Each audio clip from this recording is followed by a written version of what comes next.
Hey guys, welcome back to the house where we talk news, celebrities, and hot topics. Y'all, I'm gonna try to be peppy and enthusiastic in this video because y'all say that I have such low energy and I'm Sleepy Joe when I'm doing my interviews. And I'm like, oh my God, I'm just listening. I'm listening. I'm just listening to the folks, but I'm definitely not gonna kiss nobody's ass.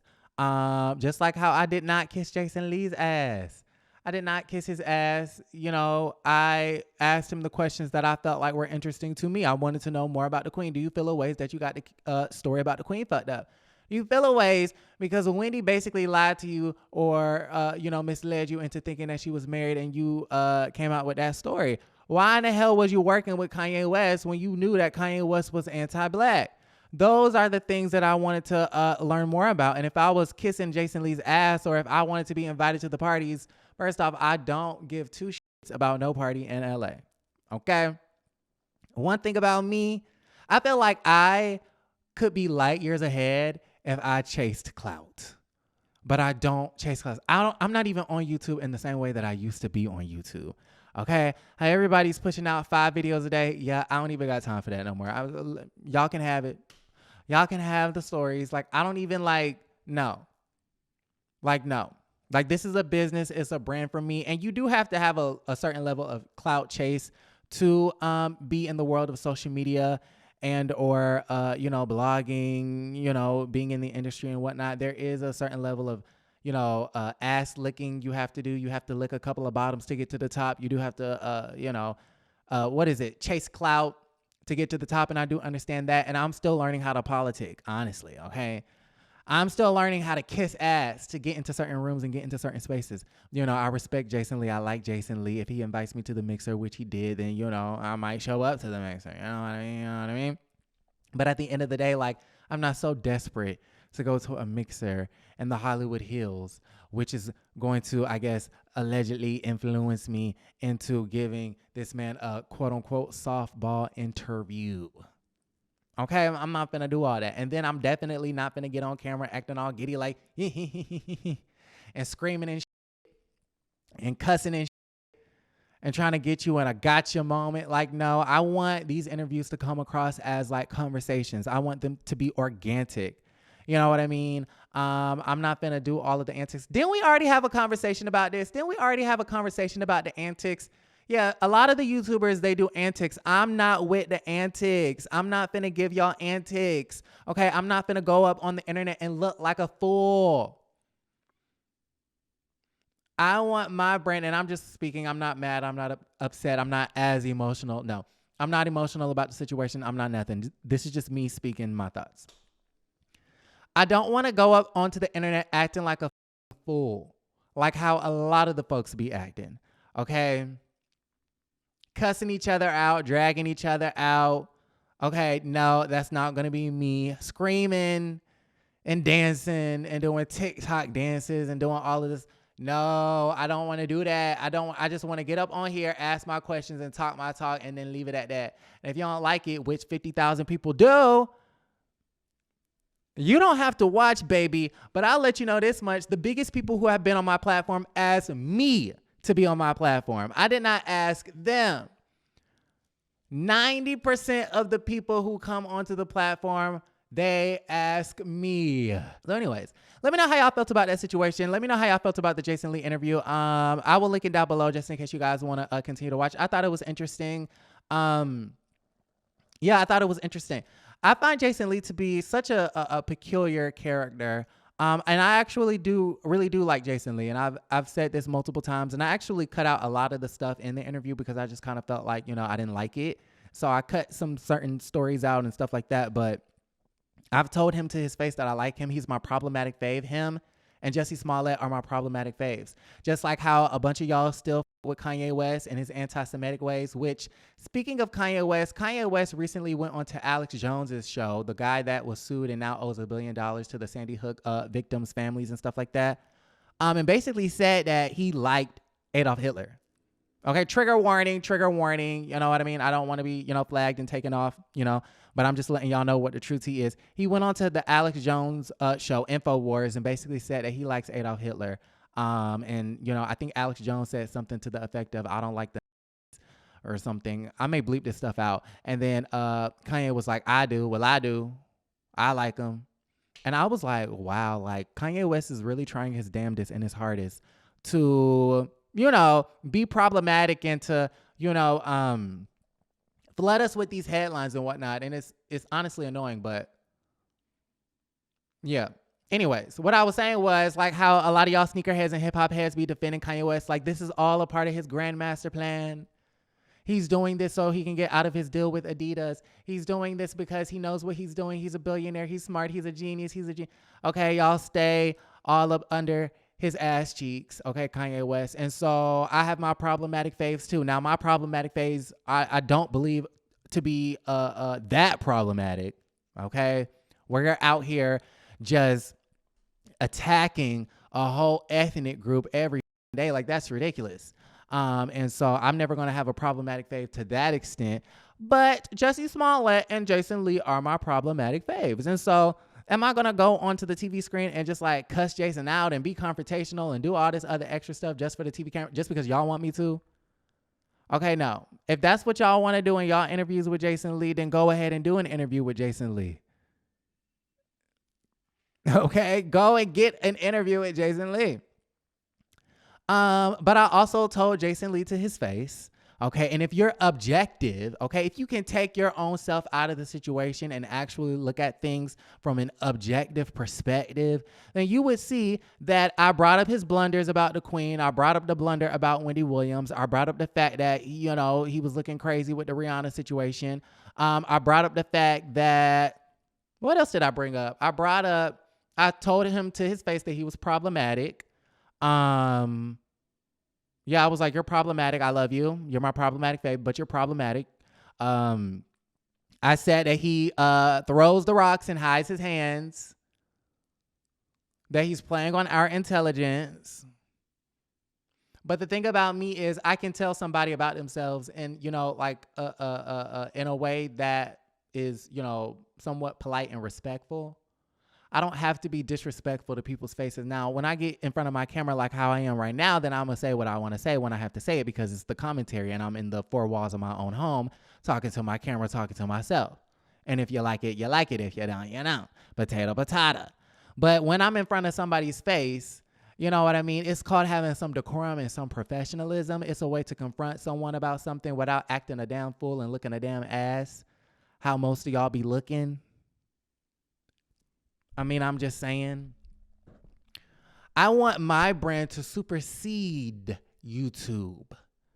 I want my brand to go beyond YouTube. I don't want to be so ridiculous and so dramatic and so salacious and so off the wall, off the rocker, to where I can't have a career outside of this.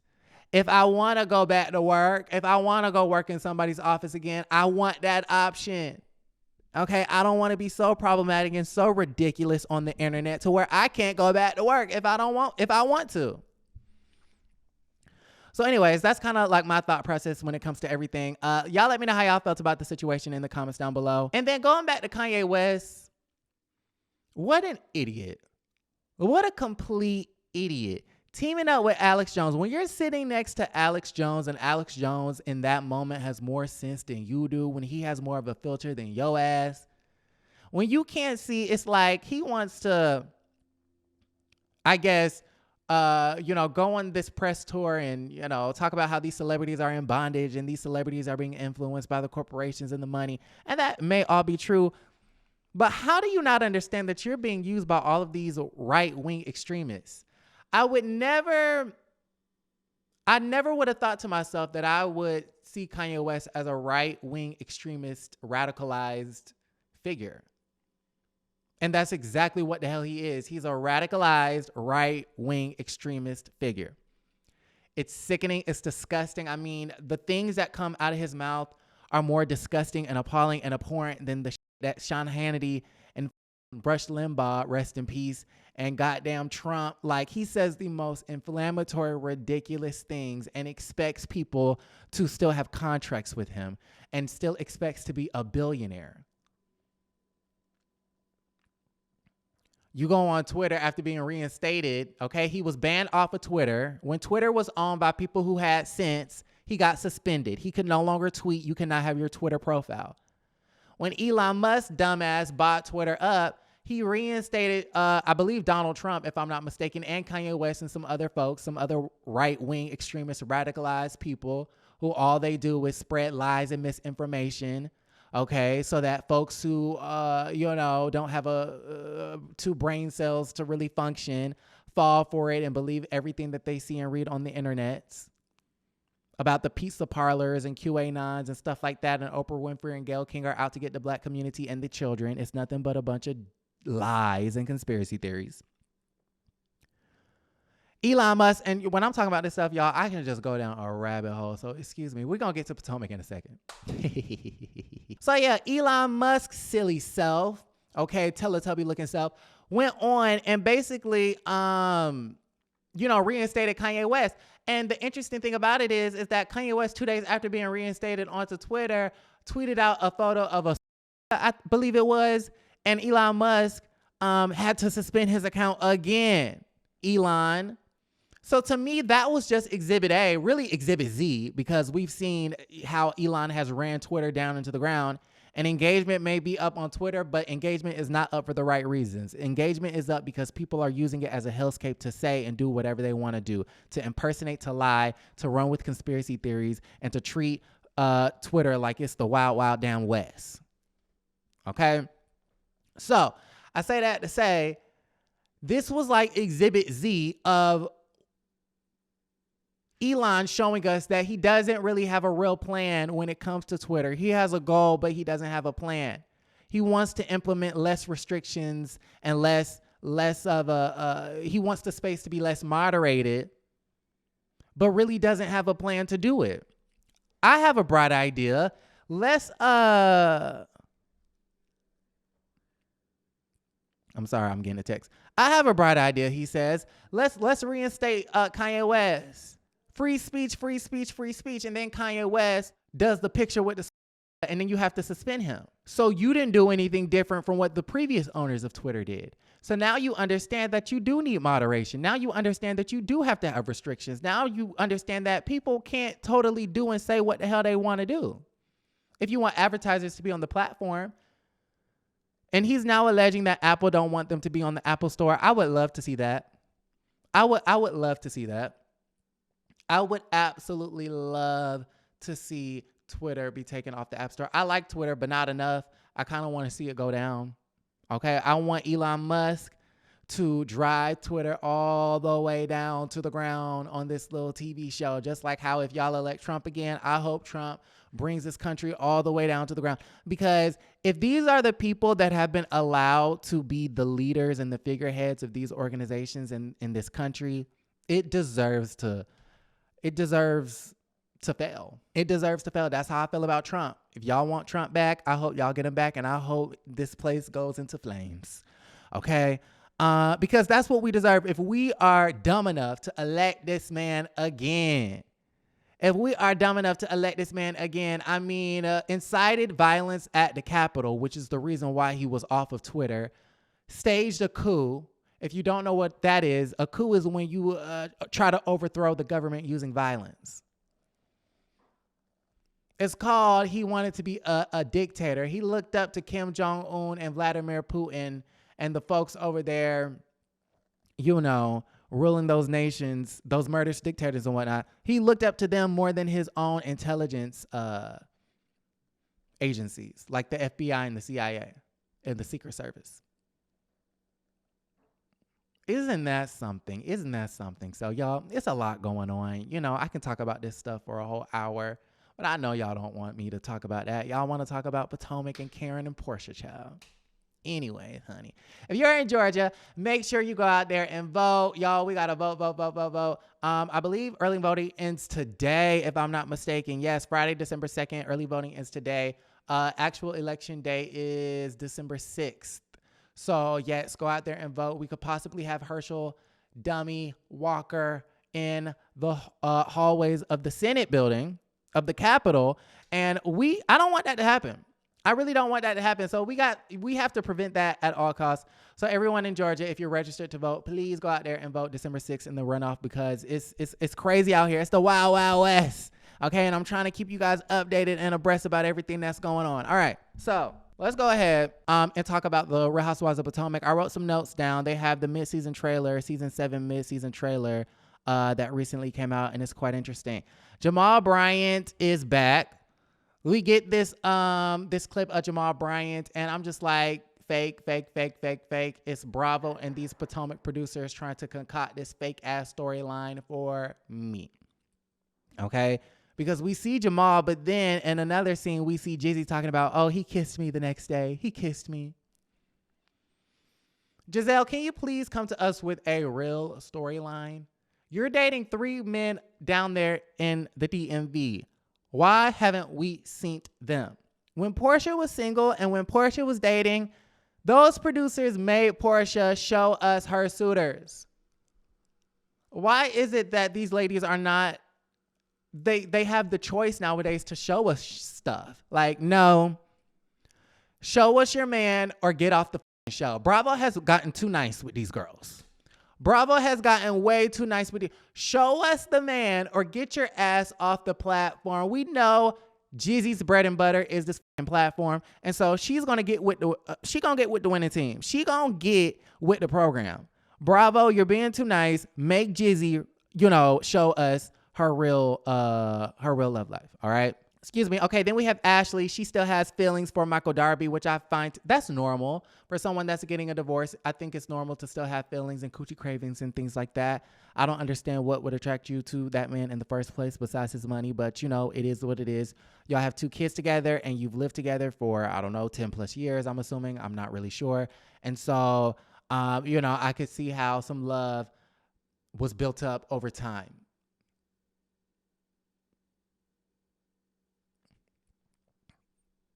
All right. Jacqueline says that she would never sleep with G. I think in the mid-season trailer, it was Robin who asked Jacqueline. So we know Gordon likes to sleep with other women and Mia likes to watch, okay? I believe that's called a cuckold, C-U-C-K-O-L-D, if I'm not mistaken. And usually in the porns, they have the man, the husband, watching the wife have sex with other men while he watches. Oh my God. Go on to Hulu after this video goes off and watch this documentary called God Forbid. Okay, let me set up the scene. The pool boy at the Fontainebleau is servicing this lady, getting her drinks and, lubing her up with drinks and whatnot. And, she's working and getting those tips, right? The woman says, she's an older woman, she's a young guy in his early 20s. Okay, the woman is probably in her 40s. The girl goes, do you have a girlfriend? He goes, no. You want to? He goes, yeah. You want to come up to my room? You want to have sex? He goes, yeah. Attractive young lady, not young, attractive older lady, look like she got money. He in Miami trying to make ends meet. So they end up going to the Red Roof Inn, child, across the street, okay, around the way, not on South Beach, but, around the way on Collins. And they start having sex. And I think it started off as like oral, okay? And she's like, I'm married, but I want you. And when I want you, I'm going to get you. Well, actually, I don't know if this was the first time, but either the first time or the second time, that's when the husband started stepping in. And the husband started stepping in and he started watching and he was into it. And like he would be in the corner creeping. And at first he was just like, sit there. And y'all, this man, okay, this couple, they were the president and the first lady of a Christian school. Oh my God. Oh my God, a Christian. And this man actually like endorsed Trump, which made all of the other evangelicals endorse Trump. And it was a whole situation. But at first, the man would be watching his wife fuck this other boy and he would be creeping in the curtains and whatnot. But all of a sudden, he started to get more involved. And like he would sit on like the love seat and like take down his drawers and like will sit there and watch his wife get eat out by a 21-year-old boy. It was consensual. As far as I'm concerned. So then they went from eating out to And the boy, the husband would sit there. Okay, the leader, the president of the Christian organization, the one who endorsed Trump, would just be standing there watching his wife get dicked down by a 20-year-old. And I thought it was so juicy and so salacious. And then it ended up being a whole manipulative scheme.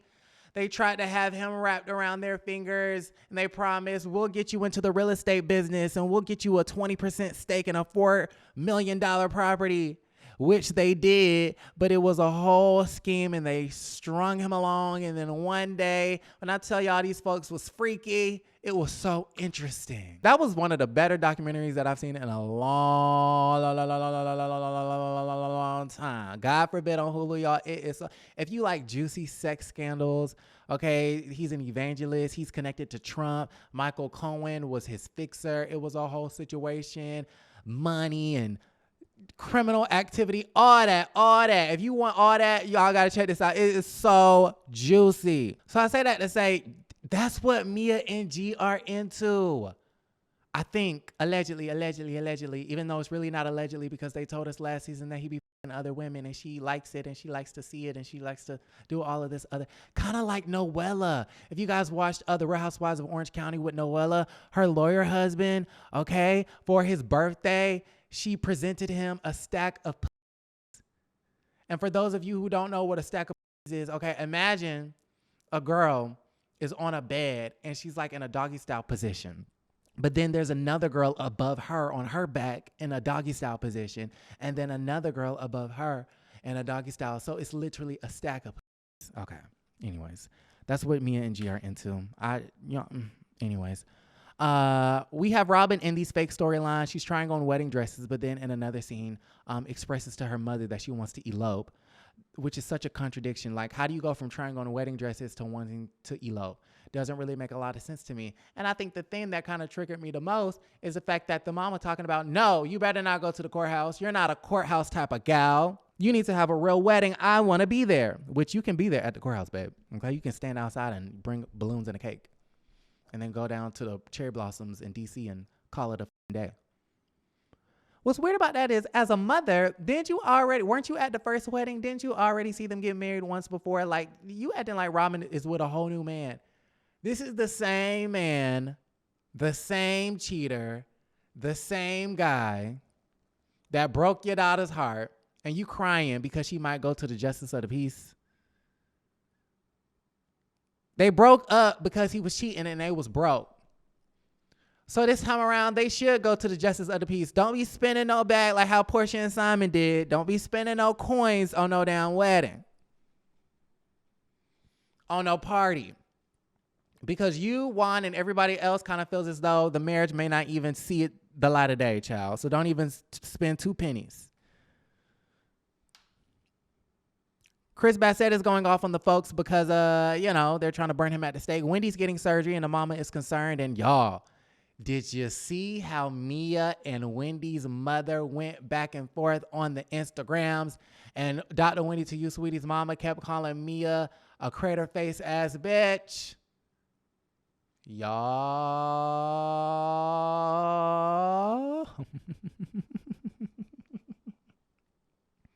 She said, you crater face. And Mia said something, but honestly, I didn't really care what Mia said, because after sis said crater face, I was just like, Wendy mama won. Wendy mama won. Mia, you better stop playing with an African mama. They don't play about their kids. Okay? She'll do the Dorothy on your ass, hit you in the face with a purse.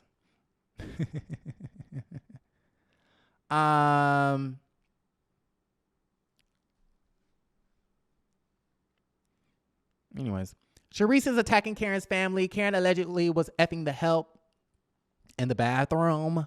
Okay. Then in the midseason trailer, we also get Karen versus Charisse. And this was actually kind of interesting because, y'all, Charisse is being engaged. Charisse is being engaged. Child, got the folks calling me and emailing me. They threatening me. Child, I did not know. Let me not put my business out there. Charisse and Karen are at dinner and they cussing each other out. And Charisse is like, you fake ass bitch. And I'm looking at the TV screen like, what in the hell is going on? And then you have Karen off to the side talking about I'm not a prostitute. I'm not a fake ass bitch. I'm not cheating on my man. And he's been out drinking with Damon. And then Sharice is like, you bitch this, bitch that, ra-ta-da-ta-da, ra-ta-ta-ta. And I'm just like, oh my God. Oh my. Sharice then showed up. Robin, watch out. The champagne flute that you was trying to save, child, by being antagonistic and aggressive.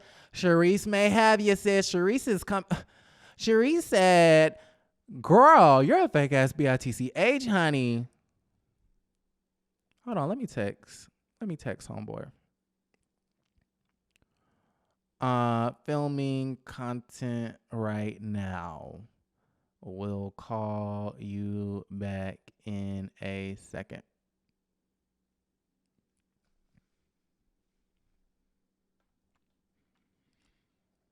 When Sharice said, you fake ass bitch, you did that, I was like, oh my God. Oh my God. What is going on in Potomac? Whatever happened to etiquette? Whatever happened to customer service? The show about etiquette has turned gutter. The girls are fighting. Apparently Juan is dating another woman who looks like Karen with a blonde wig. Oh my God. Oh my God, y'all. I knew it. Allegedly. According to Karen, Juan is cheating. I knew it. Listen, that's why he was busy. Allegedly, he was probably too busy with the other woman with the blonde wig. She allegedly looked like Karen. Juan was too busy with this woman, allegedly, which is probably why he forgot to tell the dean that the basketball player was being harassed by his associate. And then Juan, at the end of it, says that he gonna cuss all those girls out. He's told Robin, I'm gonna cuss out all of them folks, including Jizzy. And I was just like, uh-oh, Juan, they're gonna call you Juanita in a second. Okay, don't let a man on the Housewives utter a sentence to a woman. They will call you Juanita. They calling Juan Juanita. They calling Simon Simone. They done called Peter Patricia. They calling Eddie Edna, because Eddie's on Twitter defending his wife after she's been bullied in 7 episodes at this damn point. It